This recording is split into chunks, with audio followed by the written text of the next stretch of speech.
如果一个人穷的时候对你感恩戴德，有一天他突然飞黄腾达了，你觉得他还会记得你吗？更可怕的是，你永远不知道一个人成功以后最想抹掉的究竟是不是曾经帮助过他的那个人。御史名言里真有这么一个男人，他最穷的时候连饭都吃不起，是一个女人救了他，养了他，还拿出钱供他读书。后来他真的出息了，中了进士，做了官。可这个男人成功以后做的第一件事不是报恩，而是想办法把这个女人从自己的人生里彻底抹掉。最后他甚至把她推下了江。可最荒唐的是，这个女人没有死。几年以后，她竟然又站在了这个男人面前，而这一次轮到她害怕了。你以为这是一个恶有恶报的故事？如果只是这样，御史名言就没那么狠。第一局，我们先看金玉奴。有一种人，你千万不要因为他落魄，就以为他永远记得你的好。因为有时候你帮他度过的难关，最后反而会变成他最想抹掉的黑历史。墨姬就是这样一个人。他年轻的时候很穷，穷到什么程度？不是今天我们说的手里没多少钱，而是真正的穷。没有功名，没有地位，也没有改变命运的本钱。但他有一样东西，他相信自己以后一定能出人头地。问题是，有志气不等于有饭吃。就在这个时候，他遇到了金玉奴。金玉奴的父亲金老大是个靠做乞丐头目为生的人。这个家庭当然算不上什么体面人家，可偏偏就是这样一个家庭，给了墨姬一个重新翻身的机会。金玉奴没有因为墨姬穷就嫌弃她，相反，她愿意嫁给他，而金家也愿意拿出钱来支持他读书。金玉奴给他的不只是饭钱，而是一个让他重新开始的人生。你可以想象一下，一个穷困潦倒的书生，突然有人愿意相信他，给他饭吃，给他钱读书，还愿意陪他过最落魄的日子。如果这个人最后真的飞黄腾达了，正常人的第一反应应该是什么？报恩。可墨姬偏偏不是。墨姬后来果然中了进士，命运一下子变了。过去那个穷得揭不开锅的书生，突然有了功名，有了身份，也有了进入上层社会的资格。可奇怪的事情也从这里开始发生了，他越来越不愿意提起金玉奴。为什么有些人成功以后，反而开始躲避曾经帮助过自己的人？因为有些人成功以后，最怕别人记得的不是他的失败，而是他曾经需要过别人。那些人见过他最狼狈的样子。承认别人帮过自己，就意味着承认我曾经没有那么强。而对一个极度在乎身份的人来说，这件事本身就是一种刺痛。但事情还没有到最狠的时候。一个人嫌弃自己的过去并不可怕，可怕的是，当过去开始威胁他今天的身份，他就可能不再只是逃离过去，而是想毁掉过去。而墨姬选择毁掉的第一个人就是金玉奴。那一天，墨姬带着金玉奴坐船，表面上两个人还是夫妻。金玉奴也没有想到，自己的丈夫已经把她当成了人生污点。船行到江上，墨姬突然叫她出来。她说：“娘子，出来看看月亮。你想想，一个女人跟着丈夫熬过最苦的时候，丈夫终于中了进士，她以为苦日子终于过去了。也许从这一刻开始，自己终于可以享福了。”于是她走了出来，走到了船头。可她不知道，等待她的不是月亮，而是墨姬伸过来的手。下一秒，扑通，金玉奴掉进了江里。这里停一下，为什么冯梦龙要把这一幕写得这么狠？因为御史名言真正感兴趣的从来不是一个人做了一件多坏的事，而是一个人到底是在什么时候开始变成另一个人的。寓世名言诞生在明代中后期，那是一个商业活跃、人情复杂的时代。钱、身份、婚姻、功名、官场、商贸开始越来越深地纠缠在一起。一个人可以因为一场婚姻改变命运，也可以因为一笔钱走上绝路，可以因为一句承诺结下一生的情谊，也可以因为一点欲望毁掉整个家庭。冯梦龙真正感兴趣的，正是这些被时代推着走的普通人。寓世名言是冯梦龙3言之一，他写的不是高高在上的圣贤，而是一群活在现实里的普通人。有人爱钱，有人爱面子，有人重情，有人讲义气，也有人在某一个人生关口第一次对自己说，这一次没关系。所以几百年以后，我们在读这些故事，真正值得看的不是谁最后得到了报应，而是一个人是怎么一步一步走到那一步的。墨迹就是第一个答案。身份。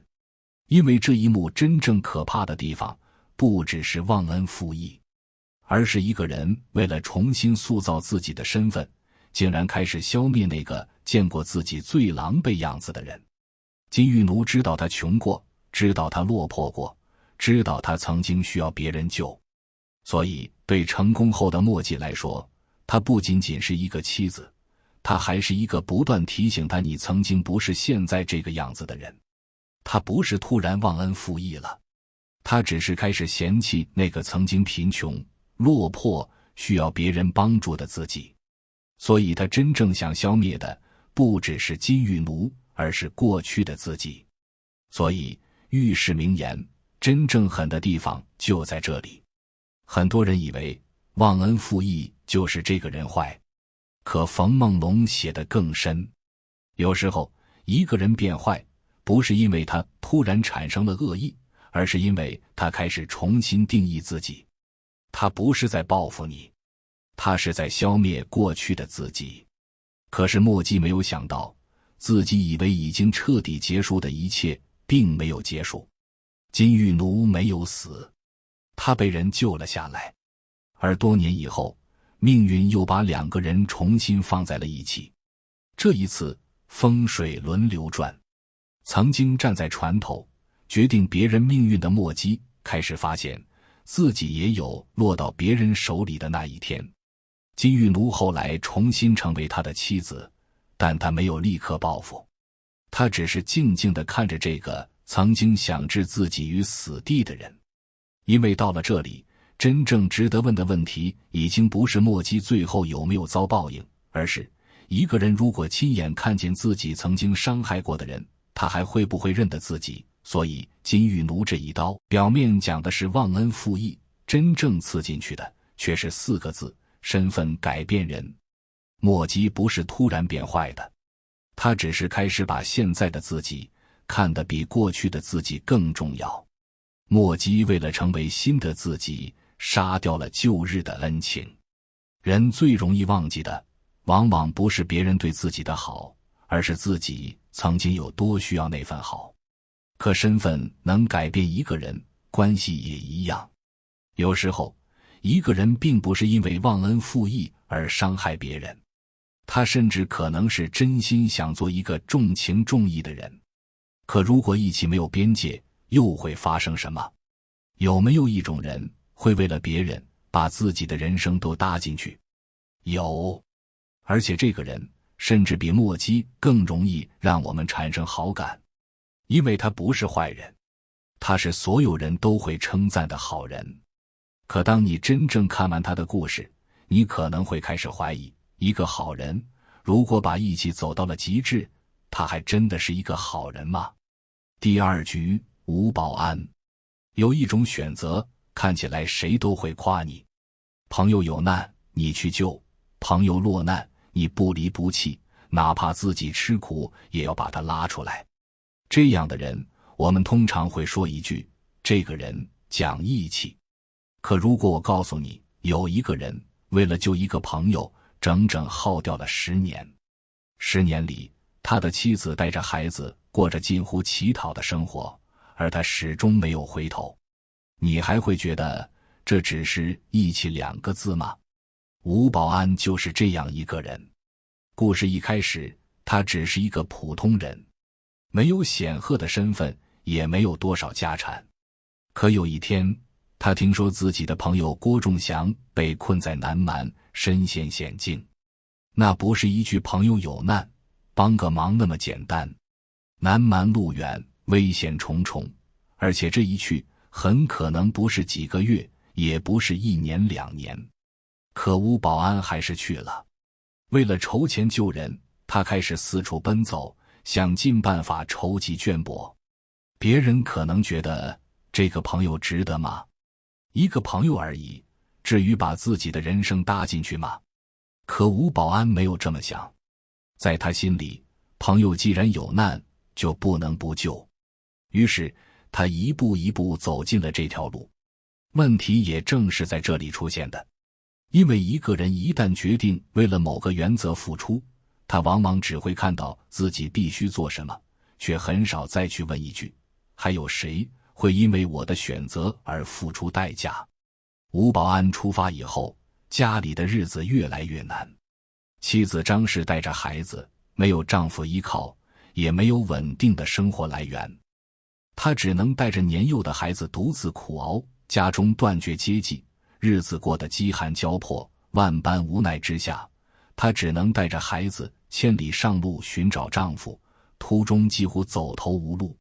这里最值得注意的，不是吴保安有多讲义气，而是一个很容易被我们忽略的问题。吴保安认为自己正在做一件正确的事，可他的妻子和孩子并没有参与这个选择，他们只是被迫承担了这个选择的后果。于是一个真正残酷的问题就出现了，如果一个男人为了救天下最讲义气的朋友，却让自己的妻子孩子过上了乞丐一样的生活，你还会毫不犹豫地说他是一个好人吗？这时候你可能会犹豫，因为如果站在郭仲祥的角度看，吴保安简直就是世间难得的义士。朋友有难，他不计代价；朋友被困，他千里相救，10年时间他都没有放弃。可如果站在张氏和孩子的角度呢？丈夫的义气是他们10年里的饥饿、奔波和苦难。一个人被救出来了，另一个家庭却被拖进了漫长的困境。可吴保安没有停下来，他继续想办法，继续筹钱，继续寻找郭仲祥。10年就这样过去了。10年是什么概念？一个孩子可以从出生长到会说话、会走路，一个年轻人可以从意气风发变得满头白发，一个家庭可以在10年里经历无数次生老病死。可吴保安心里始终记着一件事，把郭仲祥救出来。终于他做到了，他真的把郭仲祥救了出来。一个人被困异乡10年，终于重新获得自由。按照普通故事的写法，到这里应该结束了。朋友相见，抱头痛哭，大家感叹一句义薄云天，然后故事圆满收场。可遇事名言没有这么写，因为冯梦龙真正想让你看的，不只是吴保安有没有做到义气，而是当一个人把义坚持到极致以后，他身边的人究竟付出了什么。吴保安最后走到了生命的尽头，郭仲祥记得他的恩情，也没有忘记这个为自己奔波10年的朋友。10年前，吴保安背着他走出南蛮，救他离开绝境。10年后，郭仲祥又背着吴保安的尸骨回乡，一个背的是活人，一个背的是死人。一个人在最危险的时候被朋友背出了绝境，另一个人在死后又被朋友背回故乡。这样的结局当然让人感动，因为他们把义这个字真的走到了极致。可你再回头看吴保安的妻子张氏，她的10年呢？她带着孩子受苦的10年呢？她一路乞讨，等待寻找丈夫的10年呢？有人替他背过吗？没有。停在这里，你会突然发现，这个故事最刺人的地方，恰恰不是吴保安有多伟大，而是他的伟大背后也有一个被忽略的人生。吴保安没有抛弃朋友，可他是不是也在某种意义上抛下了自己的妻子和孩子？冯梦龙没有急着告诉你吴保安是好人还是坏人，他只是把两边的人生同时摆在你面前，一边是被救出来的朋友，另一边是等了10年的妻子和孩子。你很难再用一句义薄云天把这10年的代价盖过去。义气本身没有错，真正危险的是，当一个人为了成全一段关系，却把自己最应该承担的责任交给了另一个人，那一刻义气就开始有了代价。莫基被身份绑住，吴保安被义气绑住。一个因为太在乎自己是谁伤害了别人，一个因为太在乎自己应该做什么也伤害了别人。看起来他们完全是两个极端，可走到这里，你会发现他们其实有一个共同点，他们都被某种东西控制了。一个人被欲望控制会变成什么样，我们很容易看见。可一个人被正确控制以后，会不会也变成另一个极端？这才是遇事明言真正让人不舒服的地方。他开始慢慢告诉你，人并不只是被金钱、权力和欲望改变，有时候人甚至会被自己最真实的东西改变。身份可以成为枷锁，义气可以成为枷锁，信念也可以成为枷锁。可如果一个人不是为了朋友，也不是为了家庭，他只是觉得这个世界对自己不公平呢？那么当一个人手里突然拥有了决定别人命运的权利，他会怎么做？你有没有过这样的时刻？明明是别人做错了，最后却成了你承担后果。你想讲道理，却发现对方有权、有关系、有资源。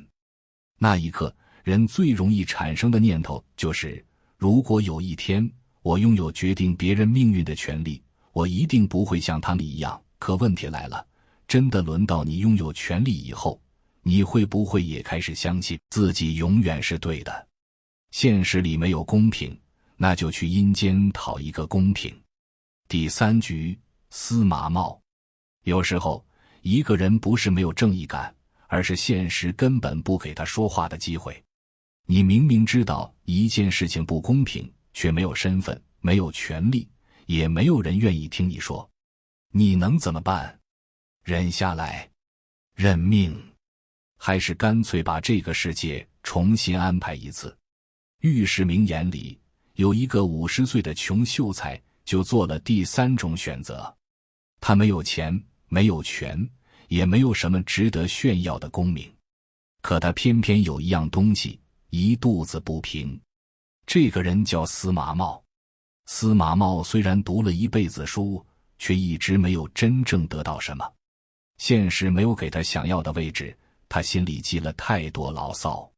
有一天他喝醉了，越想越气，忍不住写下一句话：我若做阎罗，世事皆更正。意思很简单，如果让我来做阎罗王，我一定把这个世道好好整顿一遍。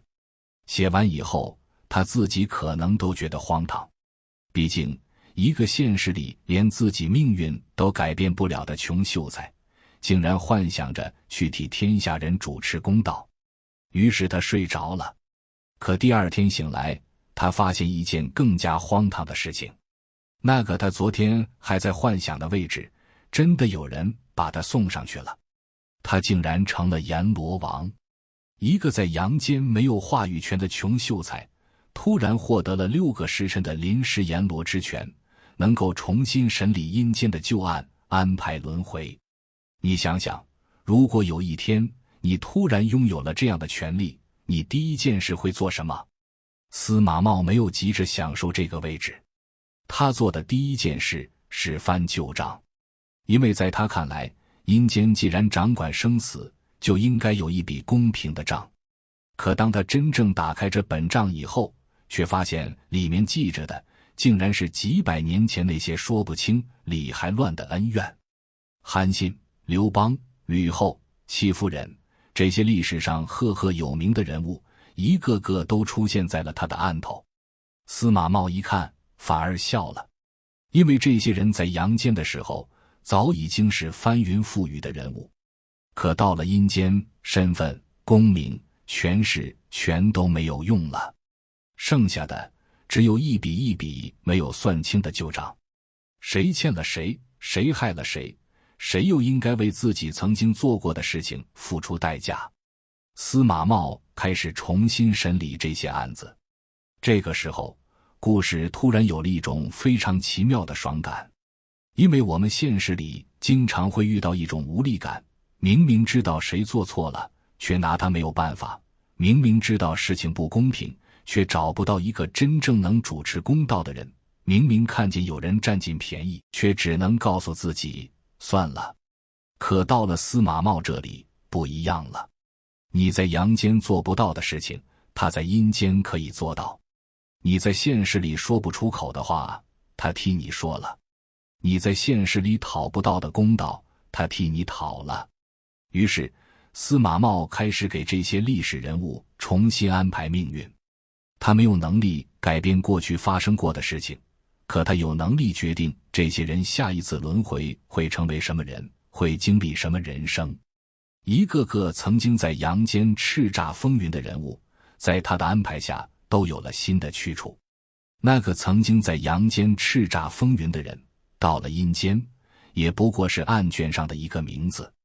那个曾经拥有天下的人，也不再拥有决定自己命运的权利。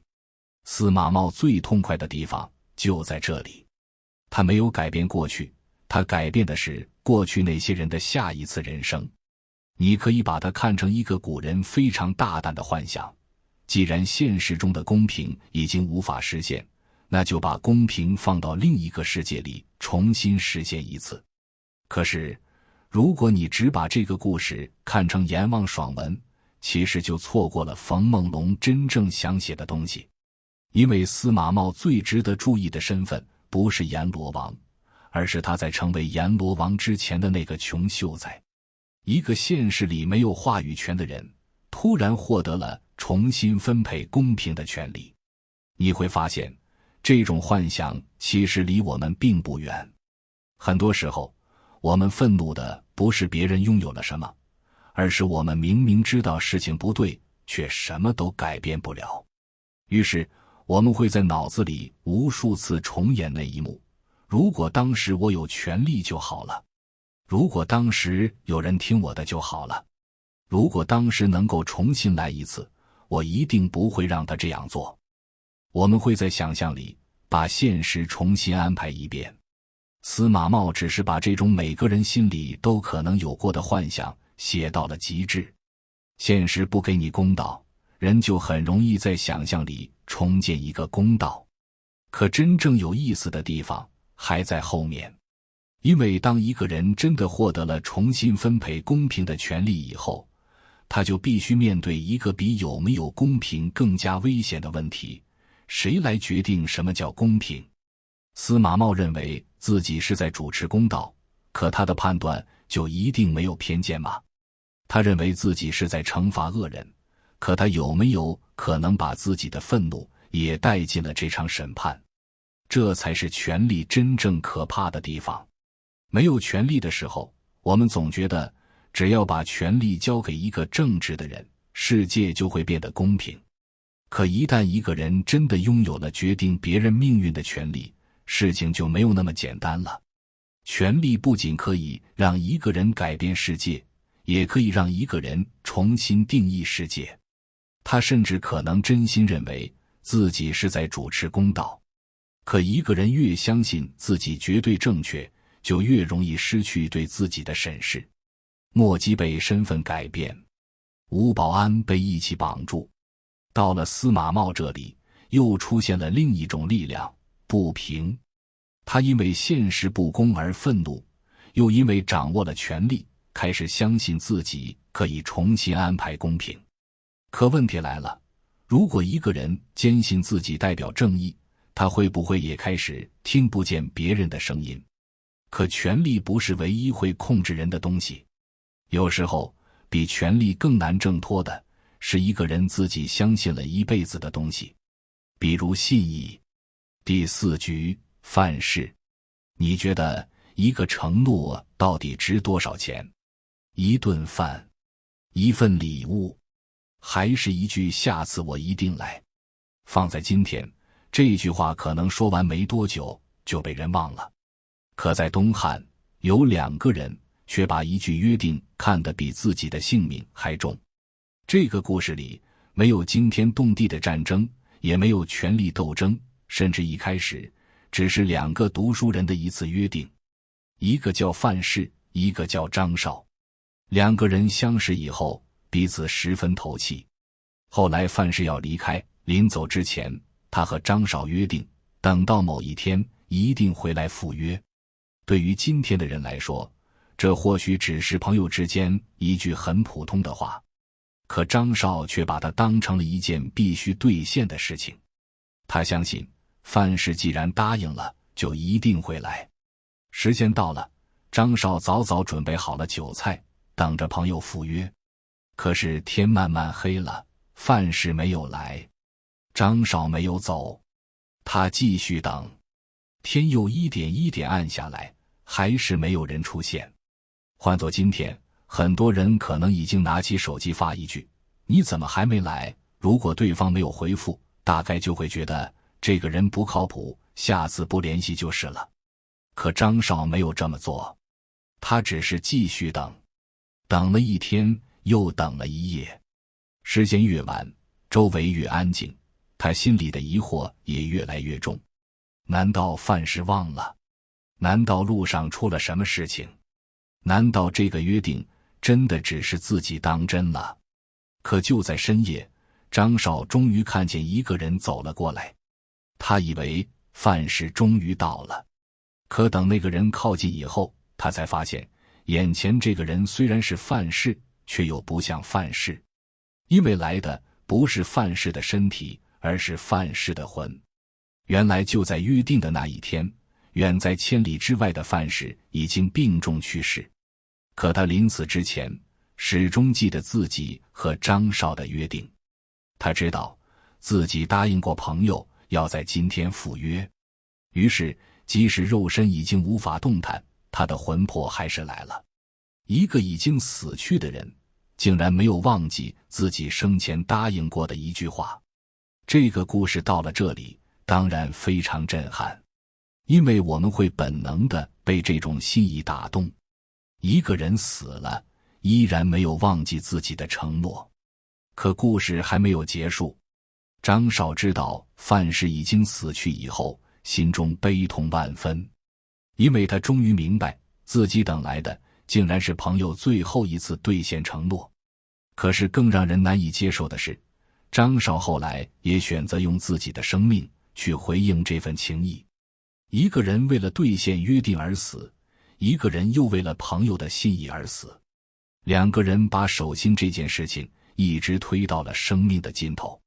这里要先说明，这是古代志怪小说中的虚构情节，现实中并不提倡以死亡见约。可问题来了，一个承诺如果必须用死亡来兑现，它还是信义，还是执念？听到这里，我们当然会感动，因为这个时代太少见这样的关系了。说过的话就一定做到，答应过的事情就一定兑现，哪怕山高路远，哪怕生死相隔，也不愿意让自己成为一个失信的人。可如果我们只停留在这里，就还是没有看见冯梦龙真正狠的地方。因为一个承诺真的值得2个人用生命去兑现吗？如果一个人已经死了，他还必须回来赴一个约吗？如果一个人为了朋友的信义也选择结束自己的生命，这到底是一种伟大的忠诚，还是一种无法挣脱的执念？这时候你会发现，第2刀的吴保安和范式其实正在形成一个非常有意思的呼应。吴保安为了义气，可以牺牲10年的时间，可以牺牲自己的生活，甚至牺牲妻子和孩子本应该拥有的安稳。范氏为了信义，甚至连死亡都不能阻止他兑现承诺。两个人都没有背叛自己最珍视的东西。可问题也恰恰在这里，当一个人把某种价值看得太重的时候，他还能够看见这个价值之外的世界吗？吴保安看不见妻子孩子的苦难，因为他的眼里只有义。范氏和张绍也把信推到了极致，甚至让现实本身失去了位置。你会发现，一个人没有信念，当然很容易随波逐流。可是，一个人如果拥有了绝对坚定的信念，也未必就一定安全。因为当信念变成唯一的答案时，现实中的其他东西就可能全部变得不重要。亲情可以让位，身体可以让位，生命也可以让位，只剩下一个念头：我答应过，我就一定要做到。勇敢走到极端，可能变成鲁莽；忠诚走到极端，可能变成盲从；义气走到极端，可能变成执念；诚信走到极端，也可能变成对现实的拒绝。第一局，身份；第二局，义气；第三局，不平；到了第四局，连信都可能变成枷锁。你开始会发现，遇事明言真正可怕的地方，不是他写了多少坏人，而是他一直在告诉你，一个人最珍惜的东西，也可能成为改变他的东西。可还有一种东西，比信念更直接，它不需要你相信什么，它只需要在你面前放上一样东西：钱、利益、欲望。如果一个贼，有时候反而比体面人更讲规矩呢？第五局，宋四公。如果一个小偷偷了你的钱，他当然是坏人。可如果他偷的是为富不仁的刻薄员外，你还敢说他一定是个十恶不赦的坏人吗？宋四公就是这么一个麻烦的人，因为在御史明眼里，他不是我们想象中那种纯粹的恶人，他确实是个贼，而且是个很有本事的贼。他会偷，会骗，会戏弄官府，也知道怎么在别人毫无察觉的时候把东西拿走。按照正常人的判断，这样的人当然算不上好人。可奇怪的是，你越往下看，越会发现这个贼好像又没有那么坏，甚至有时候你会忍不住替他叫一声好。事情先从张员外开始。张员外家里有钱，而且平日里仗着自己有钱有势，对穷人并不怎么客气。宋四公盯上了他，有一天他神不知鬼不觉地把张员外的钱偷走了。换做普通小偷，偷完以后赶紧跑，生怕被人抓住。可宋四公偏偏不一样，钱拿走以后，他竟然还在墙上留下了字，就像是在告诉张员外，钱是我拿的，你知道是我拿的，可你就是抓不到我。这已经不是单纯的偷窃了，这是一场游戏。官府很快就被惊动了。张员外当然不甘心，有钱人最不能接受的往往不是损失一点钱，而是有人当众让自己难堪。于是官府开始追查宋四公，可是宋四公根本不急，你越追他越躲。你以为已经抓住了他的踪迹，他却早就从另一个地方出现，甚至到了后来，他竟然把手伸到了官府。官府最重要的东西之一，官印也被他偷走了。这一下事情彻底变了，偷一个员外的钱已经够大胆，可偷官印等于直接把官府的脸按在地上摩擦。官府上下震怒，所有人都想抓住这个胆大包天的贼，可宋四公却像是在和整个官府玩捉迷藏。你越想证明自己有权利，他越让你发现你的权利拿他根本没有办法。这时候故事开始变得有意思了，因为我们会突然发现一个非常荒唐的画面，一边是穿着官服掌握权力的人，另一边是一个躲在阴影里的小偷。按身份来看，当然应该是官府代表正义，宋四公代表邪恶。可故事继续往下走，你会发现事情没有这么简单。宋四公虽然做窃贼勾当，但并非肆意滥抢，他主要去捉弄惩戒刻薄为富不仁的禁魂张员外。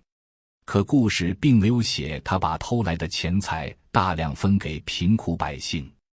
乍一看，它很像民间想象中的侠盗，可冯梦龙并没有简单的歌颂这种快意。一个贼，为什么反而让人觉得他有点像好人？他明明是个贼，却又不是一个可以用纯粹恶人3个字概括的人。他有自己的规矩，也有自己的分寸，甚至有时候会做出让人意外的善举。这时候你会发现，冯梦龙故意给你出了一个很难回答的问题：一个人如果做了违法的事情，但同时又做了很多帮助别人的事情，他到底算好人还是坏人？他当然是一个贼。可奇怪的是，越看下去，你越难简单的把他归进坏人2个字里。这恰恰是喻世名言最狠的地方。他很少把人写成纯粹的好人或者坏人，更多时候他写的是一个人在不同选择面前露出了不同的自己。宋四公真正麻烦的地方，不是他到底是好人还是坏人，而是他逼你承认，你判断一个人的标准也可能是错的。身份可以骗人，立场可以骗人，甚至我们自己的判断也可以骗人。这也是冯梦龙厉害的地方，他并没有简单的告诉你宋四公是侠盗，所以我们应该歌颂他。恰恰相反，他让你一边觉得痛快，一边又保持警惕。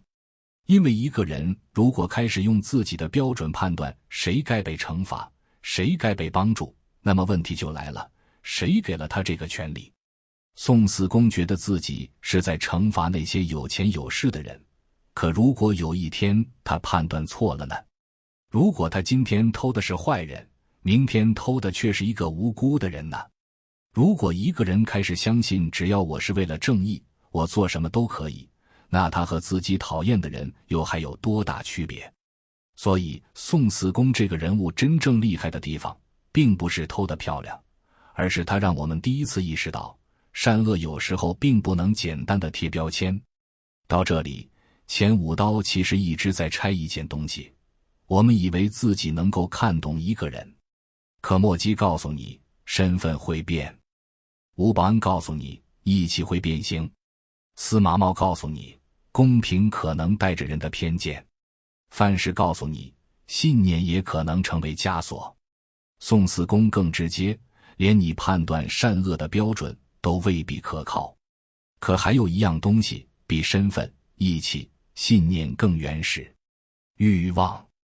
他甚至不需要说服你，他只需要告诉你一句，这一次没关系。第6局，一只画眉，7条人命。第6局，沈小官一鸟害7命。最荒唐的是，真正杀人的根本不是那只鸟，你相信吗？一只鸟竟然牵出了一连串人命，不是预言，不是鬼故事，而是御史名言里写下的一桩荒唐命案。更荒唐的是，最后那只鸟还活着。事情开始的时候，其实简单的不能再简单。一个年轻人养了一只画眉，这只画眉不是普通的鸟，它叫得特别好，斗鸟的时候几乎没有对手，沈修靠它赢了不少钱，所以把它看得比自己的性命还重要。他给它做金漆笼子，配黄铜钩子，连吃饭喝水的器具都格外讲究，每天提着它到城里斗鸟。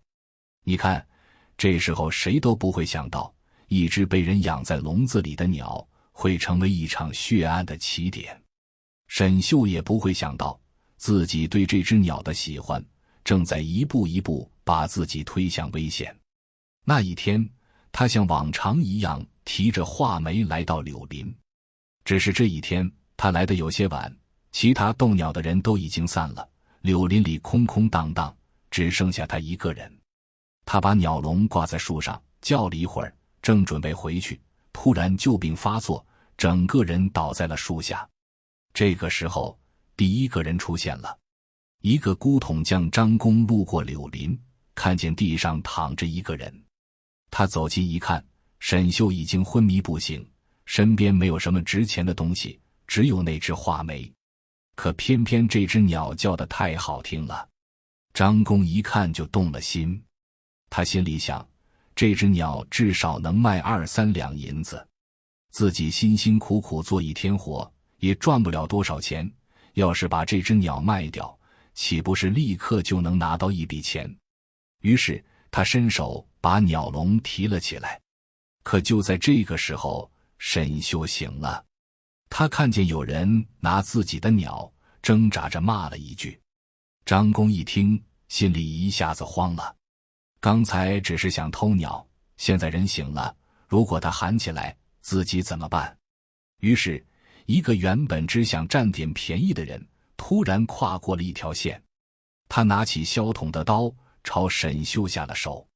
一个年轻人就这样死在了自己的画眉旁边。你看，第一个人死了，可是杀人的真的是那只鸟吗？不是，真正让张公动手的是他心里刚刚冒出来的那一点贪念。原本他只是想，这鸟值几两银子，可当这个念头出现以后，他又多想了一步，如果他醒了，我就拿不到了，再多想一步，如果他不醒呢，很多恶并不是从我要害人开始的，而是从我只是占一点便宜开始的。第一步叫贪心，第二步叫侥幸，第三步就开始叫犯罪。张公杀了沈秀以后，最害怕的不是自己做错了什么，而是自己会不会被抓。他提着画眉一路逃走，想赶紧把这个祸根卖掉。很快他遇到了一个药材商，叫李吉。李吉平时也喜欢养画眉，看见这只鸟漂亮，叫声又好，便花了1两2千银子买了下来。到这里，第二个人出现了。李吉没有杀人，他甚至不知道这只鸟背后已经沾了一条人命，他只是喜欢这只鸟，于是花钱买了下来。可事情偏偏从这里开始变得更加荒唐。李吉觉得这样漂亮的画眉自己不敢私自养，干脆把它作为珍禽进贡到了京城。沈秀的父亲沈玉一直在找儿子的下落，尸体找到了，却没有找到头。他于是悬赏寻找儿子的头颅，又悬赏寻找凶手。消息一出，满城的人都知道了。这个时候，第三个欲望出现了，不是张公那种直接的贪，而是一种更危险的东西，侥幸。穷困又身患绝症的黄老狗贪图官府悬赏，竟主动提出让2个儿子砍下自己的头去冒充沈秀，换取赏银。当钱开始给亲情标价的时候，人已经不是在算账，而是在给自己的良心找出口。大宝、小宝最终都受到了严惩，而这一场荒唐的命案直到这里才真正结束。可你再回头看那只鸟，它从头到尾做了什么？它没有杀沈秀，没有教张公偷鸟，没有让黄家兄弟杀父亲，没有逼李吉买它，也没有逼官府屈打成招，它只是叫。就是这样一只什么都不会做的鸟，却成了整场悲剧最醒目的凶器。所以玉石名言真正狠的地方，不是告诉你一只鸟能害妻命，而是让你看见人是怎么一步一步把一件小事变成一场灾难的。第一个人看到鸟，想到的是钱；第二个人看到鸟，想到的是喜欢；第三个人看到赏钱，想到的是发财；第四个人为了钱，把亲情都重新计算了一遍；第五个人因为一只鸟被别人推成了凶手。后来的人为了证明自己没有错，又不断把事情往更深处推。第一次他觉得没什么，第二次他觉得自己只是运气不好，第三次他开始寻找借口，到最后他已经不再问该不该做，而只问能不能得到。你会发现，真正杀人的从来不是那只鸟，而是人心里那一点点没有被控制住的欲望。欲望一开始很小，可能只是我想要这只鸟，然后变成我想多赚一点钱，再变成我不能让别人知道，再变成只要把这个人处理掉就没人知道了，再变成反正的迟早要死，最后变成为了钱什么都可以做。人就是这样一步一步走进深渊的。真正可怕的从来不是一个人一开始就想作恶，而是他第一次为了自己的欲望越过那条线以后，发现自己竟然还能继续往前走。于是第二次比第一次容易，第三次比第二次更容易，到最后他甚至不再觉得自己是在作恶，而是在解决问题。所以第六刀真正刺进去的不是不要贪钱，也不是不要养鸟，而是灾难往往不是从巨大的恶开始，而是从一次这次没关系开始。第一次越过底线你会害怕，第二次你会习惯，第三次你会给自己找理由。等你开始为越界寻找理由的时候，底线其实已经不是底线了。到这里，御史名言的前6局终于走到了尽头。第一局，金玉奴身份让人嫌弃过去；第二局，吴保安义气让人忽略代价；第三局，司马茂不平让人渴望掌控规则；第四局，范氏信念让人拒绝向现实低头；第五局，宋四公判断让人以为自己看懂了善恶；第六局，沈小官欲望一步一步把人推过底线。你会发现冯梦龙真正写的从来不只是6个奇闻，他写的是一个人是怎么被自己最在乎的东西一点一点改变的。前面6个故事说的其实都是同一件事，有人被身份改变，有人被义气绑住，有人被不平驱动，有人被信念控制，有人被欲望一步一步拖过底线。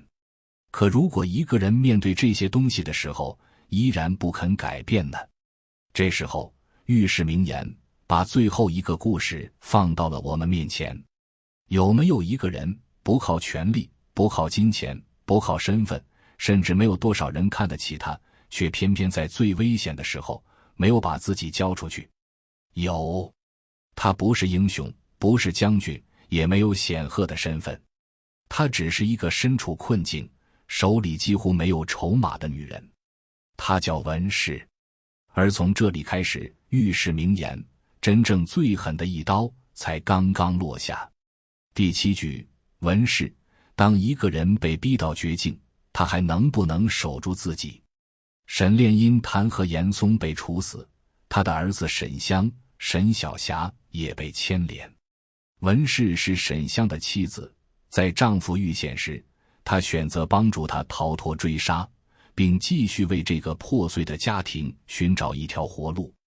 她没有权力，没有靠山，甚至连保护自己的能力都十分有限。可她偏偏没有让恐惧替自己做决定。所以最后这一局，我们不再问一个人为什么会变坏，我们问的是，当一个人有足够多的理由变坏，他还能不能选择不变？故事要从她的丈夫沈炼说起。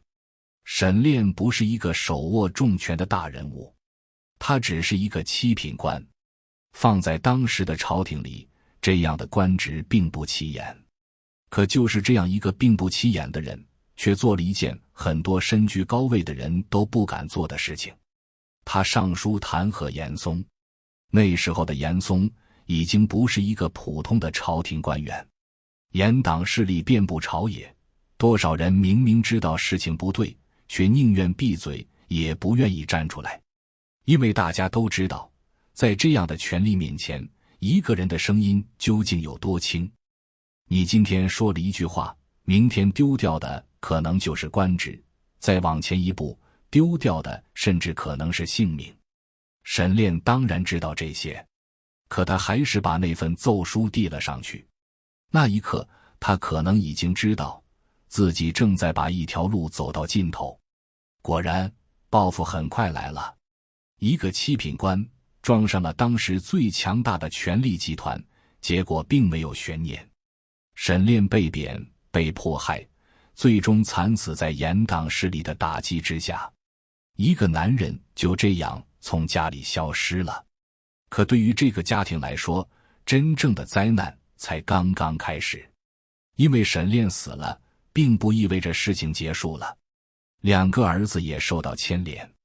原本一个还有父亲、有孩子、有日子的家庭，一夜之间像被人从中间撕开了一道口子。屋子还在，门还在，东西也还在，可那个可以撑起整个家的男人已经没有了。更可怕的是，外面的人开始沉默了。以前还会有人来往，会有人说话，会有人谈论朝廷里的事情，可到了这个时候，很多人看见他们一家，反而开始躲。不是因为他们做错了什么，而是因为所有人都害怕，谁跟这个家庭靠得太近，谁就可能惹上麻烦。文氏当然知道，她比任何人都知道。她知道丈夫为什么死，也知道孩子为什么被牵连，更知道自己如果继续追查下去会面对什么。她不是一个不知道害怕的女人，恰恰相反，她太清楚危险在哪里了。她只要闭上嘴，日子也许还能继续。虽然丈夫没了，孩子受了苦，但至少剩下的人还能活下去。没有人会怪她，甚至有人会劝她，人都已经死了，就算了吧。这句话听起来多么像一句好心的劝告。可有时候，一个人最容易放弃自己的时刻，恰恰不是别人拿刀逼着你的时候，而是有人坐在你旁边，很平静地告诉你，算了吧，因为刀会让人反抗，而算了吧会让人慢慢接受。文氏当然也想过，她有没有想过算了？当然想过。丈夫已经死了，2个孩子还要活下去，她还有什么资本继续折腾？她甚至可能比任何人都明白，继续往前走未必有结果。可如果她真的算了呢？那意味着什么？意味着沈炼到底为什么死，再也没有人追问。意味着2个孩子遭受的一切，只能被一句命不好带过去。更意味着，只要一个人手里的权力足够大，他就可以让一件真实发生过的事情慢慢消失。今天没有人说，明天没有人提，后天所有人都假装忘记，最后事情就像从来没有发生过一样。可温氏不愿意让他这样消失，于是他开始走出去。他没有权利，只能申诉；没有靠山，只能寻找能够让自己的声音被听见的地方。她一次次拿着材料，一次次去找人，一次次说明丈夫的遭遇。可她面对的不是一扇普通的门，那扇门后面是整个时代最复杂的权力关系。门可能会开，也可能不会开。有人听她说，有人不愿意听，有人同情她，却不敢帮她。有人明明知道她说的可能是真的，却只想把自己摘干净。她走过一扇又一扇门，得到的也许不是答案，而是一句回去吧。她走了很久，可能已经累了。可第2天，她还是会把那份材料重新整理好。纸已经被翻得发皱，边角也磨出了痕迹。她知道自己手里没有什么可以威胁别人的东西，她唯一能做的就是让这件事情不要消失。于是她又去了。你会发现，这个故事真正厉害的地方到这里才开始出现。因为如果这是一个普通的复仇故事，那么他应该恨，他应该想办法让仇人付出代价。可文氏真正想要的并不是简单的报仇，她要的是一个答案。丈夫到底为什么死？谁应该为这件事情负责？那些曾经伤害他们的人，能不能因为手里的权力足够大，就永远不必面对后果？这时候你才会发现，他真正对抗的根本不只是一个人，他面对的是一种力量，让所有人闭嘴的力量。一个人不说话不可怕，10个人不说话也许还能理解。可当所有人都开始告诉你算了吧的时候，一件事情才真正危险。因为它会慢慢变成所有人默认的事实。有些人可以犯错，有些人可以伤害别人，有些人甚至可以决定谁应该活着，谁应该死去，而普通人唯一能做的就是认命。文士偏偏不接受这个答案，他没有能力把整个时代掀翻，也没有办法直接走到权力最高处讨一个说法，他只能一点一点地往前挪，一次不行，再一次，没有回应，再等，被拒绝了，再想办法。他不是不知道绝望是什么，而是在绝望已经出现以后，依然没有让绝望替自己做决定。这就是这个女人真正让人佩服的地方。她不是没有理由变坏，恰恰相反，她拥有太多理由。丈夫被害，孩子受牵连，自己被迫承受失去亲人的痛苦，还要面对别人冷漠的目光。如果一个人在这样的处境里开始恨所有人，开始相信这个世界只认拳头，开始觉得既然他们不讲规则，那我也没必要讲规则，似乎都可以理解。可真正可怕的事情就在这里。一个人受过伤以后，很容易把自己的伤口变成一把刀，然后拿着这把刀去伤害别人。被欺骗以后，开始怀疑所有人；被背叛以后，再也不相信任何关系；被欺负以后，开始相信只有足够狠才能活下去；被不公平对待以后，甚至开始觉得这个世界根本没有什么是非。于是，一个人看起来好像终于学会了保护自己，可实际上，他也可能正在一点一点变成自己曾经最讨厌的人。文士没有让自己走到那里，他当然有恨，他当然有痛苦，他当然希望那些伤害丈夫、伤害孩子的人承担责任。可他没有让仇恨成为自己唯一的方向，他没有因为自己受过伤，就认为所有人都应该为自己的痛苦负责。他也没有因为现实不公平，就放弃对是非的判断。他只是在坚持一件最简单的事情，发生过的事情，就不应该因为对方有权有势而被抹掉。该追问的就继续追问，该承担责任的就应该承担责任。你再看这里，就会发现他和前面的司马茂其实形成了一个非常有意思的对照。司马茂因为在阳间看不到公平，于是产生了一个极端的念头，既然没有人能够主持公道，那就让我自己来做裁判。他渴望的是权力，是一种能够重新安排别人命运的权利。可文士恰恰相反，他没有权利，他甚至连保护自己都很困难。他没有坐在高处审判别人的资格，也没有意志判决改变命运的能力。他能做的，只是让一个被压下去的事实继续存在。可也正因为如此，他的坚持才显得更加艰难。一个人拥有权力以后，坚持自己的原则，并不一定最难。真正难的是，一个人什么都没有的时候，依然不愿意放弃自己的判断。你有没有想过，一个人真正的底线，到底是在什么时候最容易被突破？不是生活善待你的时候，不是别人尊重你的时候，恰恰是在你最委屈、最愤怒、最无助的时候。你被人欺负以后，还愿不愿意不去欺负更弱的人？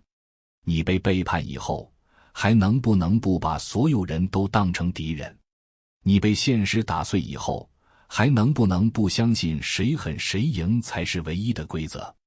你被强权压住以后，还能不能不让仇恨替你决定最后要成为一个什么样的人？这些问题，文士其实没有用一句大道理回答，他只是一步一步地走给我们看。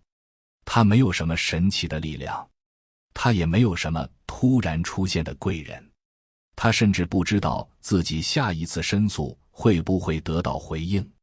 可他还是走了，再走一次，再说一次，再等一次，再想一个办法。很多时候，坚持并不是一个人永远充满力量，恰恰相反，真正的坚持往往发生在一个人已经累了，已经害怕了，甚至已经不知道还有没有意义的时候。可他还是愿意再往前走一步，因为有些东西一旦放下，就再也拿不回来了。文氏守住的正是这个东西，她不愿意让丈夫的死变成一句无人追问的话，她不愿意让孩子受到的伤害最后只剩下一句命不好，她更不愿意让那些拥有权力的人因为站得足够高，就可以决定什么是真相，什么应该被遗忘。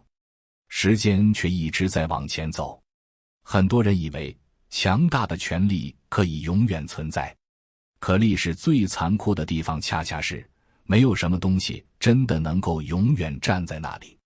曾经不可撼动的人也会老去，曾经高高在上的势力也会崩塌，曾经看起来牢不可破的权力也会出现裂缝。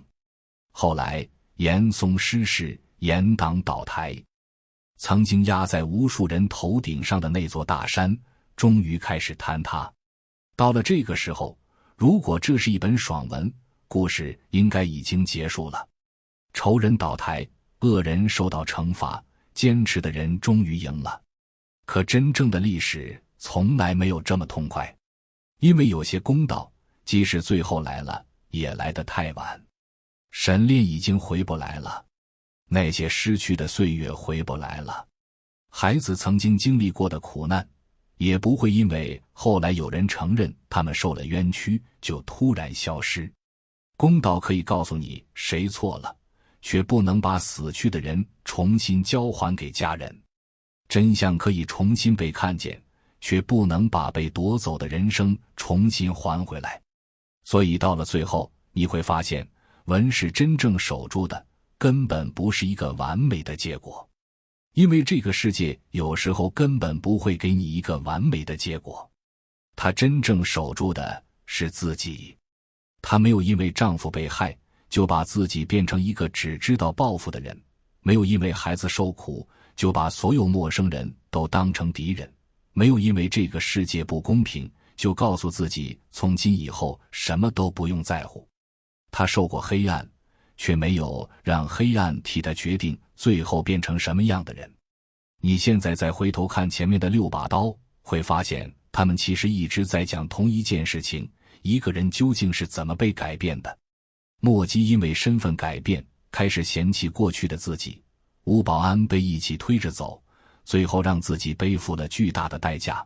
司马茂因为不平开始渴望掌握裁决别人命运的权利，范氏和张绍把心意推到极致，甚至走到了生死边缘。宋四公让我们看见善恶有时候并没有想象中那么简单。沈小官的故事则让我们看见一个看似不起眼的欲望如何一步一步把人推过不能回头的底线。可到了第7局，问题突然变了。前6个人告诉我们人为什么会变，那么文氏问我们的却是另一件事：当一个人已经有足够多的理由变坏，他还能不能选择不变？这才是最难的地方。因为人在顺境里讲原则并不难，真正困难的是当你有100个理由恨这个世界的时候，你还愿不愿意保留心里最后一点判断？当你被人伤害以后，你还能不能不把伤害继续传给别人？当你已经对这个世界失望的时候，你还能不能告诉自己，我可以痛苦，但我不一定要变成一个只会伤害别人的人？文氏没有改变那个时代，他没有能力让所有的不公消失，也没有办法让过去重新发生。可他至少做了一件事情，他没有让那个时代彻底改变自己。他让我们看到一个普通人真正的力量，有时候不是把别人打败，而是在别人已经决定你应该成为什么样的人时，你依然保留着最后一个选择。你可以恨，但不一定要被仇恨控制；你可以痛苦，但不一定要用伤害别人来证明自己的痛苦；你可以看清这个世界的复杂，却不一定要因此变得冷酷；你甚至可以知道这个世界并不总是公平，却依然选择不放弃自己心里最基本的是非。因为一个人最容易守住自己，是在生活善待他的时候。真正难的是，生活没有善待他的时候，他依然没有把自己交给黑暗。也许这才是遇事名言7把刀最后留下的问题。前6刀讲的是人为什么会变，第7刀讲的是当命运逼着你改变的时候，你还能不能选择自己最后要成为什么样的人。几百年前，冯梦龙写的是古人的故事，可几百年后的今天，我们依然会遇到类似的时刻。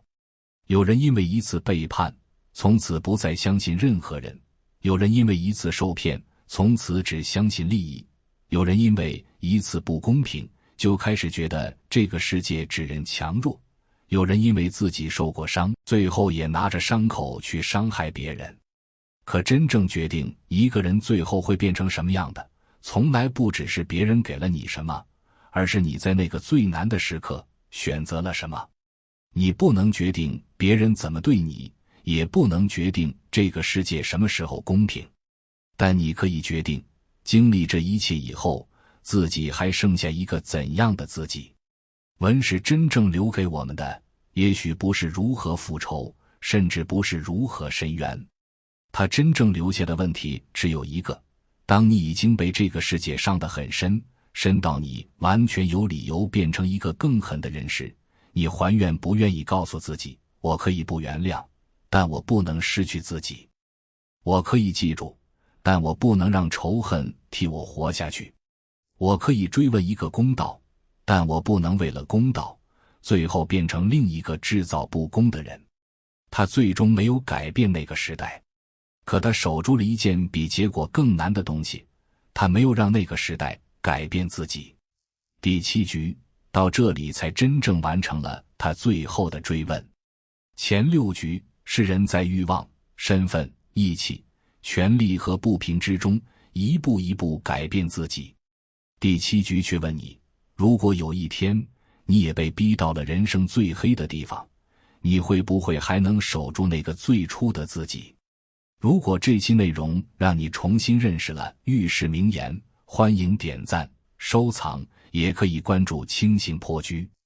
前面我们已经聊过警世通言，这一期再看遇事名言，而3言还剩下最后一本醒世恒言。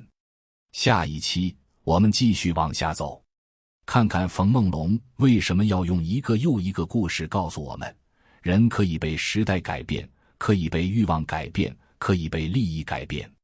可是一个真正清醒的人究竟该怎样在这个复杂的世界里守住自己？